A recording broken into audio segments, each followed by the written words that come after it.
Kwanza nikiri, ni kweli tumeandika barua kwenda bodi ya ligi, na sio barua ya kulalamika, ni barua ya kutaka kupata ufafanuzi zaidi wa kikanuni. Mkubwa halalamiki. Sasa sisi Simba tumlalamikie nani? Yani sisi tumlalamikie nani? Yani nani wa kutuonea? Sababu kulalamika ni umeonewa alafu unalalamika. Sasa sisi wa kutuonea nani nchi hii? Kwa hiyo sisi tunaandika barua, ni kweli tumeandika barua kwa ajili ya kutaka kupata ufafanuzi wa kikanuni.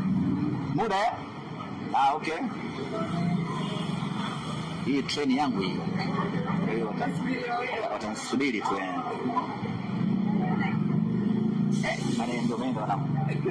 Kwa hiyo tumeandika barua ya kutaka kupata ufafanuzi juu ya baadhi ya mambo kuelekea katika mchezo wetu wa dabi tarehe 1 ya mwezi wa 3, na hatungependa kuyaanika wazi ama kusema